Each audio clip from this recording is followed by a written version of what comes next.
Dark Spectre Designworks. We make it.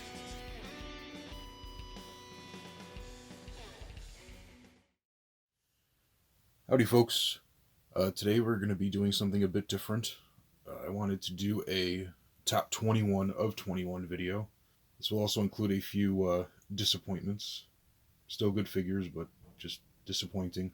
This is completely subjective, my opinion. Not necessarily the best figures of the year or anything like that. Just my favorite stuff I've either been waiting for a long time or just really impressed me or I had a lot of fun with. So I don't really know that this is going to necessarily be in any sort of order because it's really difficult to pick a number 18 and a number 2 and a number 3 and a number 7 and a number 1 because there's a lot of good stuff here.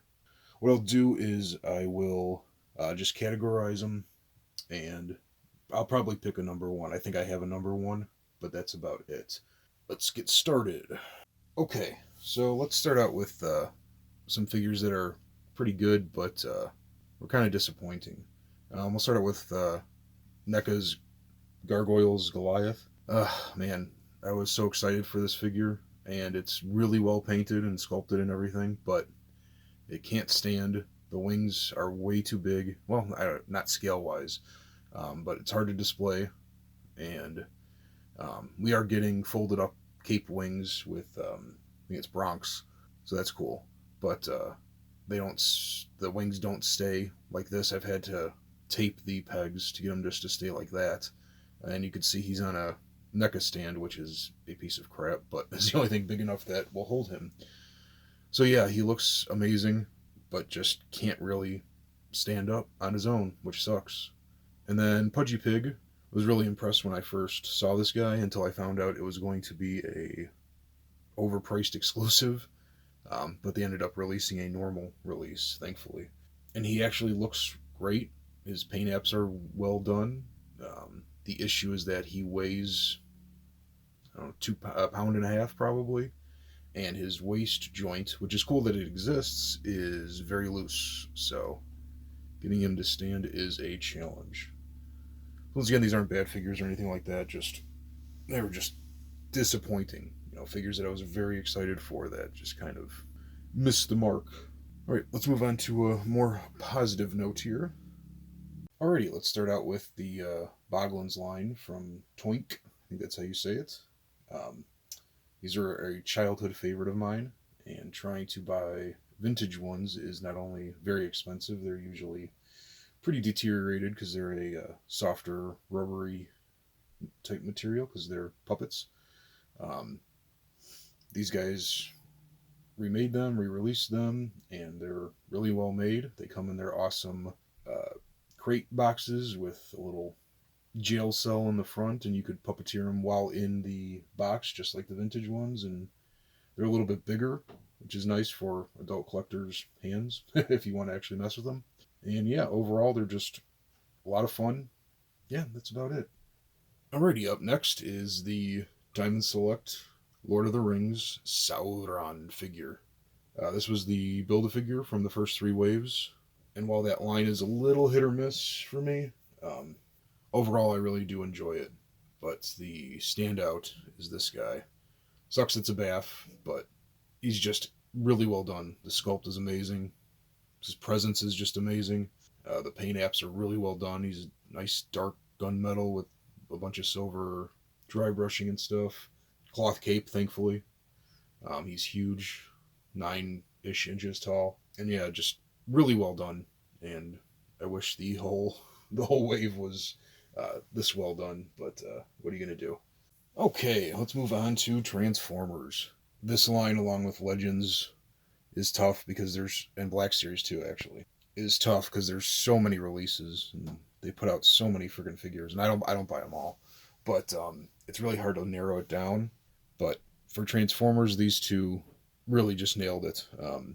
Hot Rod's never really been one of my particularly favorite characters, but man, they just knocked this figure out of the park. He's a little expensive at the $30 price point. He should be a little bit bigger.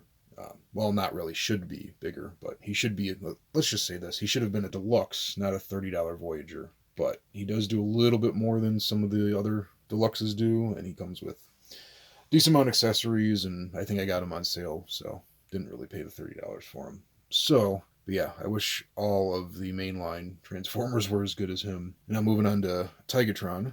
Beast Wars is my jam. That's my favorite iteration of Transformers. It's what I grew up on.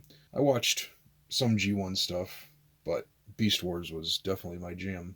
And when they announced that they were going to start doing Beast Wars is actually what got me back into collecting Transformers, because I was a very on again, off again Transformers collector. I'd buy some, regret it, end up selling them. Buy some, regret it, end up selling them. But when they announced the Beast Wars, and then I started getting into the War for Cybertron line, those are overall very well done Transformers, and very happy with those. But moving on to Tigatron here, he's pretty much perfect. I don't like using that term, but Beast Mode's great. Robot Mode is obviously great. He's got the gut gun, which Cheetor did not come with, unfortunately. He's a little bit bigger than Cheetor, which is nice, because I think originally he was just a Cheetor repaint, so it's nice to see that he got his own treatment and he's bigger, and yeah, I'm just very impressed. Now, I also wanted to throw in the Netflix Soundwave. I can't remember if I got him if he came out in 2021. I think he might have came out early 2021 or late 20. Couldn't really find a release date, and didn't want to throw him on this list if he wasn't released in 2021. So he's pretty much perfect, though. Almost. Okay, let's move on. Let's move on to Lightning Collection here. Cool releases this year, but this Tenga really stood out to me. I vaguely remember them from the show, more so from the movie, which the 90s movie apparently is not canon anymore, which I don't really understand, but that's cool. But yeah, they nailed this guy. The paint apps are amazing, which is rare on here. I think the only thing he's really missing are finger and toenail paint, which kind of stinks, but not a huge deal. The accessories are amazing. He's got 2 different versions of wings. You could have the bigger ones that are currently looking at, or some smaller ones. He's got, of course, a lightning effect and an egg. His jaw's articulated. The articulation overall is really good. So yeah, just a real standout in this wave, which had some disappointments, let's say, this year. So okay, let's move on to Mattel's Masters of the Universe Masterverse figures. This is a line I've been waiting for a very long time. MOTU was a line that I didn't really like as a kid, so I don't have a ton of nostalgia for it, but it's one of those universes that I've come to really enjoy as an adult, which is kind of strange. Usually that doesn't happen, but I bought a good amount of the Origins figures, and while those were cool, not only am I not really all about the vintage aesthetic, I thought they would be like a cool, fun, easy, cheap line to collect, and they just turned into the same BS as every other line that exists out there. Hard to find. If you want them, you got to pay extra on the secondary market, and just I ended up selling them after they announced these guys, so I really didn't regret my sale. And for the most part, this line's been pretty impressive. He-Man and Skeletor are kind of off, which sucks because they're obviously like the main characters, but this Battle Cat is spectacular. He's huge, really well articulated, looks fantastic. I did do a customization of him. The video will pop up here in a second, just to kind of bring out some of the detail, but he doesn't really, like, quote unquote need it like some figures do. And Evil Lyn, I don't get it. I don't know why, but I love that figure. I don't know if it's because it's just a really well-made female character, which we don't get a lot. But yeah, she's just fun, I guess. I don't know. She's got some cool accessories, really well articulated. And yeah, just had fun with her, so, which that sounds kind of dirty, but. Okay, let's move on to Marvel Legends. This is another tough one because there's just so many releases throughout the year, and I don't collect all the lines, obviously. I don't think anybody really does, but I really only do X Universe and some Spidey Rogues here and there. So yeah, it's tough to pick my favorites, but when they announced that they were making Ursa Major figure, wasn't super familiar with the character, but my first thought was, wow, that's awesome. basically a werebear, and that would make a perfect demon bear from New Mutants. So yeah, that's what you're seeing here. I did end up building another one, just because I found out who the Winter Guard were and really liked the team, so decided to build them as well. But he's currently packed away, and I cannot seem to get to him at the moment. So you're gonna have to look at the customized version here of the Demon Bear. But yeah, that is the Ursa Major Bath. So it's an Iron Man wave technically, but just once again, really cool, really well articulated, even as is. And I'm a sucker for, laugh at me in the comments if you want if I get this word wrong, but anthropomorphized animals. Well, like in TMNT and stuff. So, and I like werewolves, and since he's basically a werebear, I had to get him. A series I have not read, unfortunately, but definitely want to, is Age of Apocalypse. I am familiar with a lot of the character designs and some of the story elements and stuff like that, and really do enjoy them. And I don't know what it is about this Sabretooth figure, this head sculpt in particular. I just love it. The figure's cool. It's nothing like spectacular. The articulation's decent, and sculpt and stuff like that is all good. But that little smirk he's doing, man, it does it for me. I love it. And this second wave of AOA is pretty freaking cool. And the Colossus Bath is really good. Wanted to throw him on here, but would have put me over 21, so that would not have flown. But let's move on to the next batch. Okay, let's move on to NECA's TMNT animated line. Turtles is one of my favorite things growing up. I had a ton of them. And when NECA first started doing this line, they were exclusives only at cons, and were, obviously we didn't go to that con, good luck. And the aftermarket was absolutely ridiculous. It was disappointing. I'm like, oh, those are like my ideal turtle figures, but whatever. And then eventually they made their way to be Target exclusives, which were incredibly difficult to get. And then slowly but surely they've been a little bit easier to obtain with pre-orders and ability to find them in stores and such. So this has turned into one of my favorite lines. A line that I was only going to do, I'm just going to get the 4 turtles, and then the main bad guys, Shredder, Krang, Bebop, Rocksteady, and call it a day. Now they're one of my biggest collections. Really do enjoy these. They have their issues with paint chipping and stuck joints and stuff like that. I've been able to work with them for the most part, but it does get a little frustrating, but kind of is what it is. It comes with the territory, I guess. Either deal with it or don't buy them. But Wingnut is my favorite TMNT character, so that's why he's on this list. If the figure sucked, he still probably would be on there, but he's really well done. He's huge. His wings are huge. His gun is huge. Articulation's pretty decent. He's pretty solid. So, and getting Screw Loose as a full, big, articulated figure is great. I'm glad they didn't just make it a deluxe like they were originally going to do, because he wouldn't have been nearly as big or as cool. So, and then I just got the Pizza Monster a few days ago, and I love Xenomorphs. So it's not surprising that this is one of my favorite Turtles figures. And he's just really, really cool. Very bright, vibrant, and just a lot of fun. I only ordered one just because of budgetary issues, but I really want like 72 more. I don't think that's going to happen, but if I end up seeing them in stores, I'll probably grab a couple more if funds are available. And on to the next. Okay, and on to Black Series. This is my favorite action figure line. Obviously, a big Star Wars fan, but I think for the most part, Black Series just knocks it out of the park, especially since they introduced the face printing technology and all that stuff. So I get most of them if I can. Exclusives are always a huge pain in the ass, but yeah, these are just kind of the 3 standouts from this year. It's tough because, like Legends, there's a ton of figures released, but these were my favorites. Zero, cool character in The Mandalorian. Definitely wanted him, but didn't really think anything of it when the figure was announced. I'm like, oh, he's cool. Look cool on the shelf, another droid. But man, he's just great. The articulation's amazing. He's nice and solid.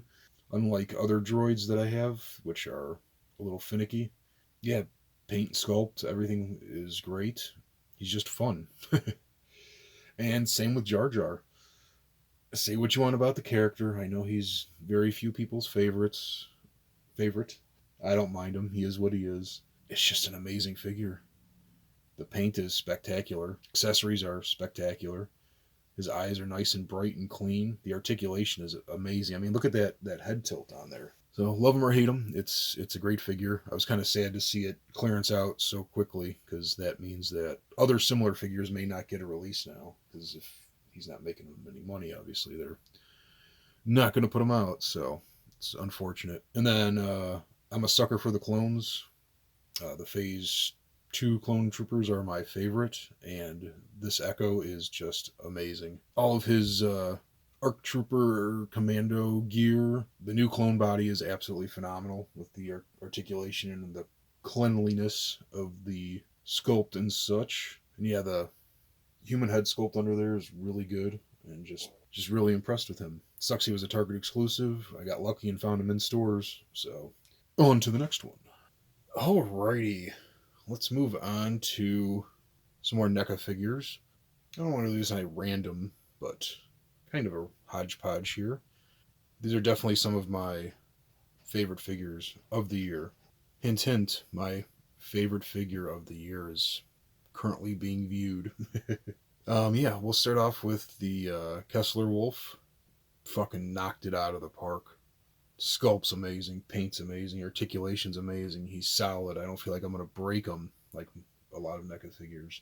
He's got 2 head sculpts. Just phenomenal. And then 80s horror is like my favorite thing ever.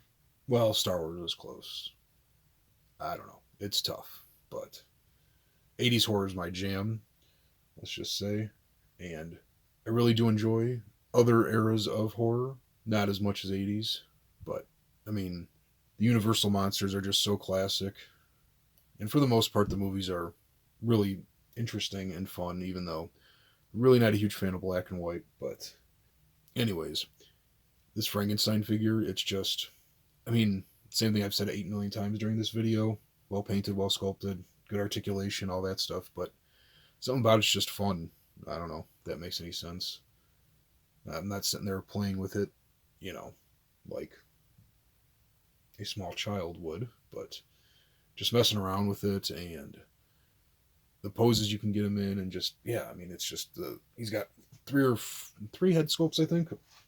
The goofy one he's got on right now is kind of my favorite, but yeah, he's just fun. I don't know what it is.